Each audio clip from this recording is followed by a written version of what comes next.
Pemirsa, Dinas Perpustakaan dan Kearsipan Kabupaten Aceh Besar menggelar stakeholder meeting di Gedung Dekranasda Kamis pagi.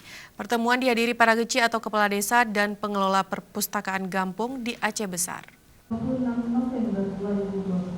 Membuka pertemuan para pemangku kebijakan, Kepala Dinas Perpustakaan dan Kearsipan Provinsi Aceh, Ruslan Abdul Ghani menyampaikan perpustakaan melakukan inovasi untuk meningkatkan fungsi dan terobosan pustaka dalam mencerdaskan masyarakat.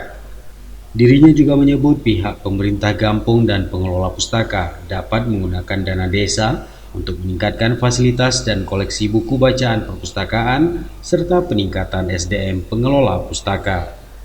Kita mengapresiasi pertemuan ini, berharap apalagi pertemuan stakeholder meeting ini kan pesertanya dari desa, baik kepala desa maupun para pengelola perpustakaan, supaya tumbuh kesadaran bagaimana mengoptimalkan perpustakaan kampung, apalagi di desa-desa tersebut yang sudah ada perpustakaan yang dibangun baik dengan APBK Kabupaten Aceh Besar, PBA Aceh maupun APBN, supaya lebih mengoptimalkan. Hadirnya pustaka itu minimal mampu meningkatkan kecerdasan warganya, yang pada ujung goal tujuan akhirnya adalah meningkatkan kesejahteraan masyarakat itu. Jadi saya sangat mengapresiasi pertemuan ini. Sebagaimana saya katakan tadi, melalui pertemuan ini juga terjalin komunikasi antar desa. Mungkin ada desa di Aceh Besar yang belum ada pustaka, melalui pertemuan ini akan mengkaji bagaimana cara memperoleh, dan ini akan sangat saya luar biasa. Terima kasih kepada Pak Kadis Kabupaten Aceh Besar atas pertemuan ini.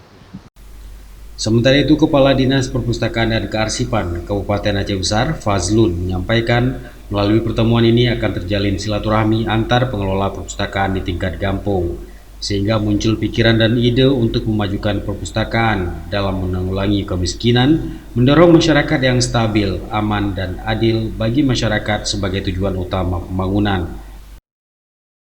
Pertemuan perpustakaan ini terutama adalah untuk memajukan perpustakaan yang ada di kampung, kemudian juga untuk penanggulangan kemiskinan yang ada di desa. Nah, jadi maksud dan tujuannya itu semua adalah untuk mencerdaskan kehidupan bangsa dan untuk pembangunan di masa yang akan datang. Insya Allah dengan penyampaian daripada Bapak Kadis Provinsi, Bapak Pustaka Provinsi, insya Allah mudah-mudahan ini kan memberi motivasi, memberi support supaya bahwa yang mengikuti acara ini adalah misalnya seperti Bapak sampaikan tadi, dana desa itu 5% itu boleh digunakan untuk pengelolaan perpustakaan berbasis inklusi sosial ini, Pak. Kegiatan workshop sehari ini dilaksanakan dengan penerapan protokol kesehatan dengan 90 peserta dari 45 Gampung, terdiri dari keci dan ketua perpustakaan Gampung di seluruh Aceh Besar. Salah seorang pemateri dalam kegiatan ini adalah Kepala Bapeda Aceh Besar, Rahmawati. Dinas Perpustakaan dan Kearsipan Aceh Besar termasuk salah satu penerima manfaat dari program transformasi perpustakaan berbasis inklusi sosial dari Perpustakaan RI yang juga membantu 5 perpustakaan Gampung terpilih di Aceh Besar. Dari Aceh Besar, Tim Liputan Aceh TV melaporkan.